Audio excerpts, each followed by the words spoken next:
Pokemon Radar here. We got some interesting questions from a viewer from our last video with Squeaks, kind of about our non-Pokemon related card collecting investment opportunities. So for those that watch the video, I am kind of going in deep on Dragon Ball Z a little bit, mostly out of pure nostalgia and emotion, but it seems like a lot of other people are getting some interest and I've gotten some questions. So we're going to go over them. To put this out there first, I can't really recommend people buying into Dragon Ball Z. I mean, I'm doing it myself. It's a very risky move in today's current market. There's not really an established pool of collectors or even like graded cards or things out there available. So it's a huge risk that I'm taking. It's something that I'm doing out of really pure enjoyment at the moment. I am speculating a little bit, but just need to throw that out there. Be careful. Don't take everything here that I say as like financial advice. I can't be an advisor here. So question number one, why do you think that Score is a better investment over the Panini or Dragon Ball Super? So for those that don't know, Panini released a Dragon Ball set, a few sets actually, not too long ago, early 2010 era. These cards were essentially reprints of the original Score sets, minus the most popular cards, the most popular ultra rares. So it was a series of cards that died really quickly. I don't know too much about the history of it, but I was buying some and putting together sets for the fun of it. The card game died. Panini lost the rights to it. Boxes went down to like $20 each. I've started to see them slowly climb up at this point.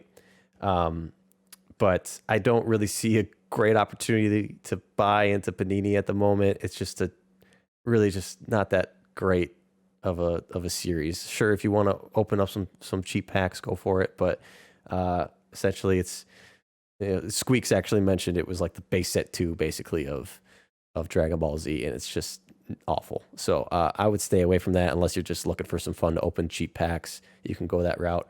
For Dragon Ball Super, personally, I'm not into that at all. I've opened some packs in the past. I'm thinking about doing some more in the future, but it's just a lot. There's a lot going on in each card. I don't really know what's going on with what the rares, super rares, super duper rares are. There's also a really good following with it, which is great. It's great playability. It was having a great run before, all the lockdowns started. But, I just have a feeling that Super is really at an optimal spot. There's boxes that are going for a few $1,000s. There's chase cards going for a few $1,000s, and they're great looking cards, signature cards, all this stuff. They're really nice, but I just think it's pretty optimized at the moment comparing it to the other current card games. I mean, if you even compare it to Pokemon, modern Pokemon, they're actually pretty similar in some price points of, some modern Charizards are just as much as some modern Dragon Ball Z cards. So I don't think there's a great opportunity to invest in the new stuff. I think Score is the best investment because it is the original. It's the WotC basically of Dragon Ball Z.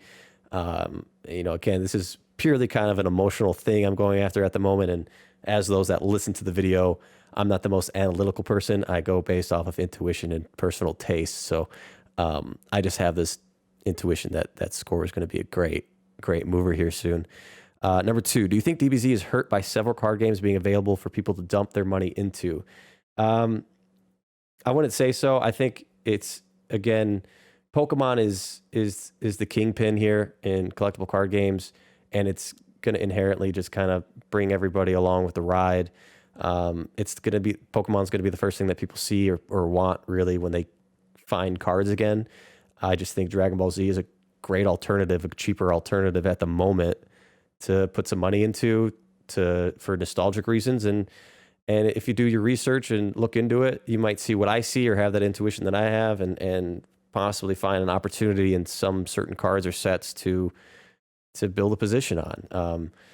It's just, again, Pokemon is the kingpin, Magic's up there, Yu-Gi-Oh! Dragon Ball Z is very popular, but from a card perspective, it's never gonna beat any of those. So that's not really a concern. I think it's just kind of going to put itself in its own little place, and it's going to have a ceiling. It's going to be a limiter to it. But that's something that I understand and people should understand getting into Dragon Ball Z. Part two of that question, since Super is currently in print, would that make it harder to get attention on Score? I just think that Score has zero attention at all right now, and Super is something that could help that. So for all the people that are involved in Super, it honestly shocks me that there's not that much awareness into the scorecards. So I think that'll only help. And as long as Super continues to be popular, it could only increase that potential for Score. Question number 3, do you think the card games that came as an afterthought have a harder time being successful? Examples, Gundam, DBZ, Naruto, One Piece. Absolutely. I think back in the early 2000s, all these companies were jumping on, all these brands were jumping on card games because it was booming. Card games were everything. And these guys, each brand was trying to expand and get into what they could. And card games was just a simple, easy way to do that. So these other sets, like Dragon Ball Z Score, was not a well thought out game. You know, they had a couple years of tournaments. They had plenty of sets that were released, but from a structure standpoint, it wasn't the greatest. And that's probably one of the reasons why it never picked up a lot of popularity. And, you know, I can't speak too much on Gundam, Naruto, or One Piece on that aspect as well. But, you know, Magic is just such a great game. It's so well structured. You know, yeah, there's issues with balancing here and there, but you'll always have that issue. And Pokemon is just such an easy entryway. I think these cards were just hopping on the hype train for cards back in the day. And, you know, I've heard from DBZ fans that, oh, I never got into scorecards because it's just pictures from the anime. For me, that's why I love it. Like, that's the reason it just hits nostalgia perfectly on the head. You know, people talk about Tops with Pokemon, how that's kind of a lame set, but the first movie, Pokemon Tops, is one of my favorite to go through because that's my favorite Pokemon movie. It's one of my favorite movies in general. It brings back so many memories. And when I can look at a card and remember that exact scene, that exact moment in that movie, I think it's pretty cool. So, yeah, it's definitely pretty heavily one or, you know, or the other sided at the moment with Dragon Ball Z. Naruto's a little different in that way. I don't know Gundam and One Piece, what they look like. I know Naruto is more so kind of leaning towards a Super where they have different artwork. But yeah, DBZ Score is purely snapshots from the anime. And everybody loves the anime, so why wouldn't they love the cards? I think it's pretty sweet. They're really cool looking cards. Question number 4, do you think the card games with a smaller cast has a hard time being successful over time since the diversification isn't there past the characters in the universe it takes place? For instance, Magic, Yu-Gi-Oh!, Pokemon, Vice all have tons of characters to build off of. This is absolutely a limiting factor and 100% a reason that the game probably failed. Pokemon is a perfect storm, a perfect build. I don't think they knew what they were doing when they built this thing because it was so perfect. Each individual card in Pokemon can be connected. You know, if you have a Charizard, you need to have the Charmander and Charmeleon. It's just part of the lineage. And you build off of Fire-type Pokemon. You build off of the Pokemon that each trainer owned in the anime. Like, there's just so many different routes you can take and so many ways to expand your mindset on what you want to collect and buy. And Pokemon did that so well. So I think that's why certain games didn't take off the way they did. Like Dragon Ball Z, it is, again, another one of those limiting ceiling factors on sets like this, like Naruto. You know, it's going to be like people are going to be chasing specific cards only. Like, I have a hard time believing that people will get into Dragon Ball Z or Naruto and think that they'll want to collect entire sets. I think they'll just go after their favorite characters. So they're going to go after the ultra rare Itachi, Goku, Vegeta, Naruto. Like that's what they're going to go for. That's what I'm going for personally. There's definitely a small niche of people, of collectors, that will want to get a full set, a full master set of foil, non-foil, limited, unlimited. But again, that's just a small portion. So there will be a market for it. Absolutely. I think cards will move around, but it's just not going to be anything like Pokemon is. You're never going to see, uh, most of the Dragon Ball Z cards in the set are trainer cards. Technically, they're like non-combat or whatever strategy cards. But the personality cards, the Goku, the Charizard, those are the cards people are going to want initially. And if people decide to expand from there, they will. I even have a hard time myself going after the complete sets. It's cool to look at all the different pictures again to remind myself of different parts of the anime and the shows. But from an investment standpoint, I really see a huge opportunity in sealed product, the personality cards, certain rare cards that look cool in a way. The foiling on Dragon Ball Z is very unique, and it actually makes certain cards just like pop. So it makes them look cool. So there's little niche things like that would pick up pretty easy. It's just, again, having that taste, that intuition that I have. I don't have too many analytics to back all this up because I just don't care to look at it.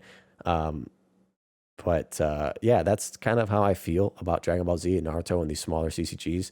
I think that the larger card games like Pokemon are going to bring in money into this stuff because people will get exhausted. They will finish their collections. They will be looking for the next thing. And these names, Dragon Ball Z, Naruto, Gundam, One Piece, they're huge. They have huge followings. So yeah, that's what we got here today. I'm here in Discord, actually, with the guys that asked the question, with the guys here. You can actually, if anyone wants to chime in now at this point and have any follow-up questions, we can do that. Discord link is below in the YouTube, by the way, me and Squeaks. So feel free, guys, to hop in if you have any questions. So for Dragon Ball Score, are there any like prize cards or anything that's like exceedingly rare or limited? Yes. So I have very little knowledge on this, and I have found quite a few of them.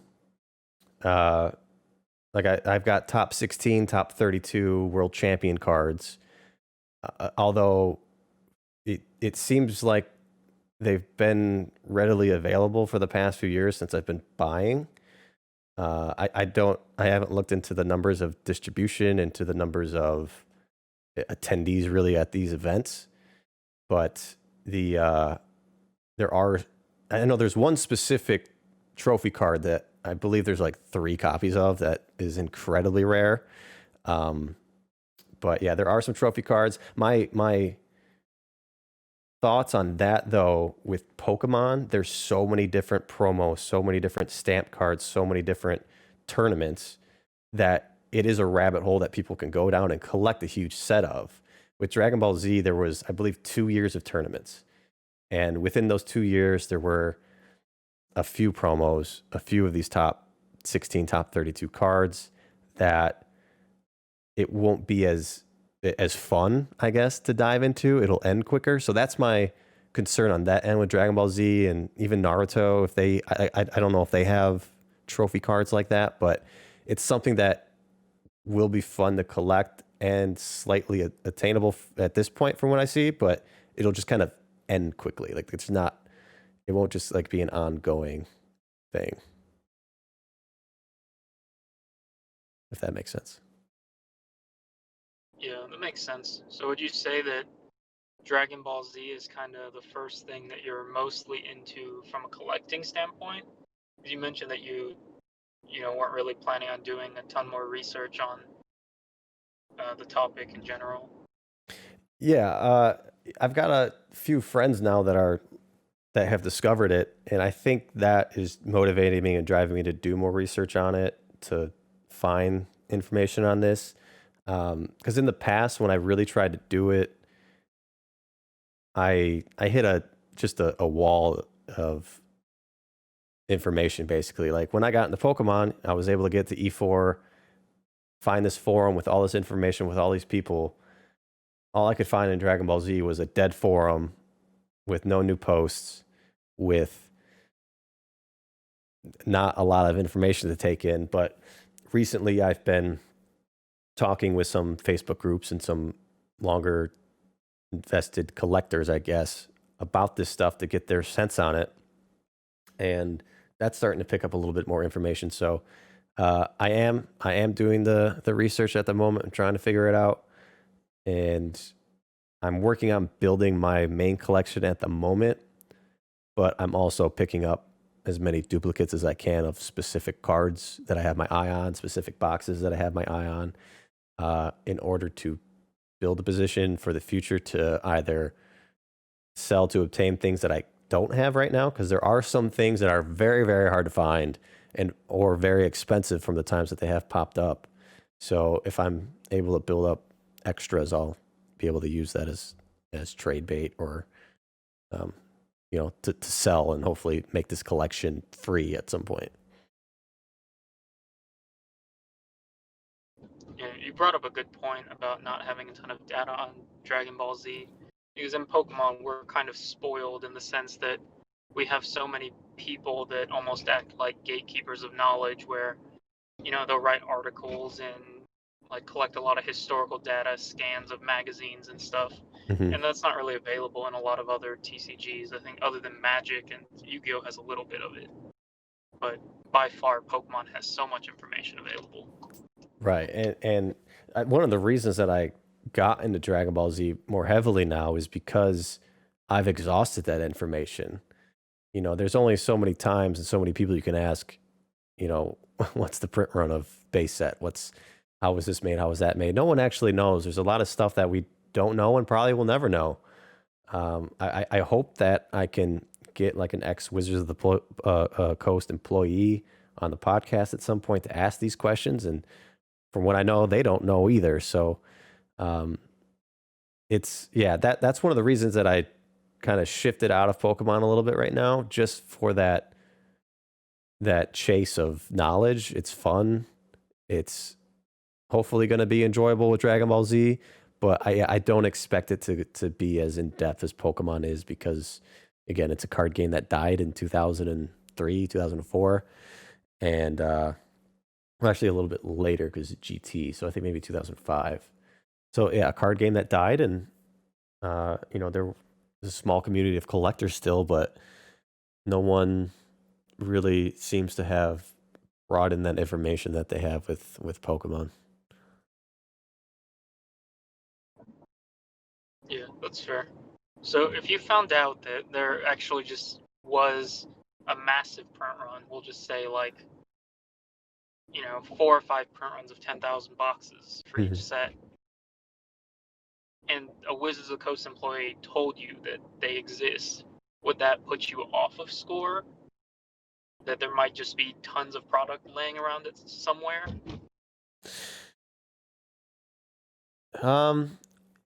It would actually excite me at this time. It would suck, obviously, with the amount of money that I've already put in it, but it would excite me because it would give me the opportunity finally to actually go after graded sets.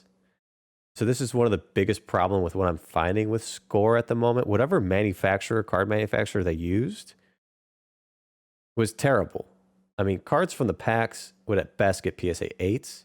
PSA doesn't even really grade most of they grade most of them, or some of them. I don't know what's going on at PSA, but a lot of these cards are just like really poor condition. So if there was suddenly a treasure trove of boxes that tanked the prices, that got to a point where I was allowed to or able to financially buy and open and complete pristine 10 sets, that would make it a lot more fun.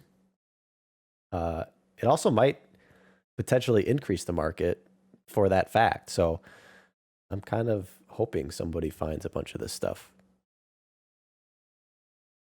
That mindset of it would be good for the hobby if they found a bunch of this stuff.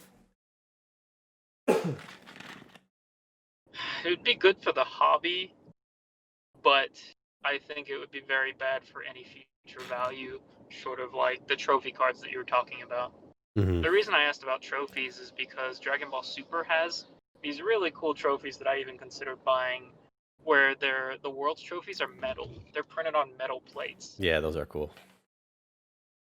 Yeah, and I saw that and I was like, man, I kind of just want to pick up one or something like that.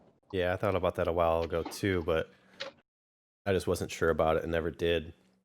Like, there's the 2002 World Champion card that I have. It sells for like $200. I have two of them, three of them.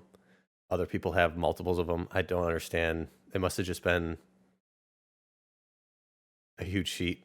But there's one trophy card in particular that I think people have only seen one of.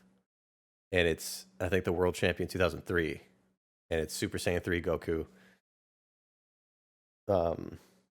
Yeah, I'm pretty sure people have only seen one copy ever. So I don't know the story behind it. I actually know who owns it. And I haven't talked to him about it yet in detail, but I'll be curious to hear the story behind that. Oh, I was just going to say, hey, Radar, Squeaks here. Thanks for having us on your show. I actually do have a question about this. I know we've talked about it pretty extensively, but the one thing I haven't really heard you touch on that I'd love to hear more is what would the landscape or what changes would have to happen to have this actually blow up and to become a successful investment? You know, we've kind of beat down why we think it could be or why you think it could be, but what would it kind of look like, that transition from where it is now to where people would look at it and say, man, I wish I would have went in on it? I think the simple answer to that, and it will be tested. Well, I would like to think it would be tested sooner, but grading's so far backed up, is getting cards graded and getting them available on the market. I did a podcast with Gary from, King Pokemon from Pawn Stars, and he talked about the early days of him and Birdman going through just the struggles of not only fighting PSA to get cards graded, but them being the only two having graded Pokemon cards on the Yahoo marketplace at the time, and then even eBay, where they were basically the only two sellers. So it's going to take a lot of time and a decent cash position to get a bunch of cards graded between a few sources, 2, 3, 4, multiple sources, to get it available to the market and get it in the hands of people. I think it was proven with Pokemon and it worked. I think that's the generic route that I plan on taking. I mean, I have a bunch of cards already that I want to grade personally just to chase 9 sets, 9 5 sets. I don't think I'm going to get any 10s.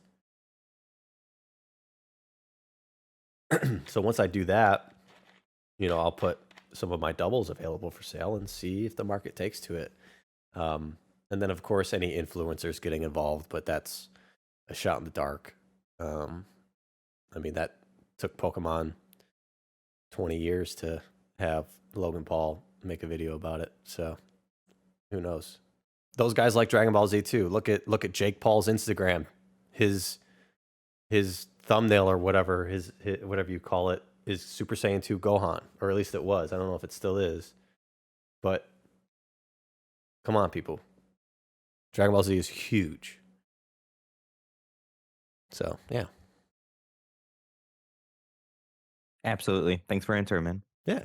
Hyrule Historian has a question. Do you think any other TCG has a possibility of making a revival like DBZ did with Super? And if so, which one? Naruto, Gundam, One Piece, Final Fantasy. Well, Final Fantasy already did recently, if I'm not mistaken, and cards went bonkers, and then I stopped paying attention. Did they die? I don't know what's going on with Final Fantasy. Squeaks, do you know about Final Fantasy? I think Final Fantasy is still in print. Okay. Naruto, I can absolutely see that making a comeback with Boruto being still made, I think, or released. And as Squeaks mentioned in our last podcast, that there is a pretty hardcore group of collectors that have continued creating cards to play the game. Is that true? Sure is. So, yeah, I think Naruto is a good shot. Naruto actually might be more popular than DBZ from a view count, if I remember correctly, but I I say Naruto is the best shot. I don't know about this Gundam. I think they're fine with being model kits to build. So maybe Sailor Moon. That'd be cool. That's not gonna happen. Brittany's got a question. All right, let's say that someone says, "Man, this radar guy is really cool and he likes DBZ. I want to get into DBZ too." What would be like a starter product, like something they could go buy that would kind of, I don't know, get them into it, bring back the nostalgia? Interesting question. I would have to say the best thing would to be buy either the modern super stuff or buy the cheap panini in order to just open it and enjoy it. The vintage, the score stuff has shot up in price recently. So it is getting expensive. There was a time where 2016, 17, I bought my favorite set, the Cell Saga. I bought 700 packs for 50 cents each. So I was just like able to do that, and it was a lot of fun. But you can't really do that anymore. They sell for like $10 a piece, so that's a lot of money. But yeah, I would recommend, at least for the vintage stuff, if you want to see the anime snapshots, buy the panini, open it, enjoy it. The cards are pretty poor quality, just like flimsy and cheap. And you're missing out on like I said, the coolest cards from Score. But you could do that, or you could buy the new super stuff because that's cheaper as well. It's retail prices. You could buy a booster box or some packs just to get some Dragon Ball Z artwork. But yeah, Score would be a tough one to just jump into and start opening because it's, first of all, hard to find and more expensive now. Thanks for watching, guys. Like, subscribe, hit that thumbs up button, do all that good stuff. And check out my podcast with Squeaks and my podcast with all the greatest Pokemon collectors in the world. So have a great one.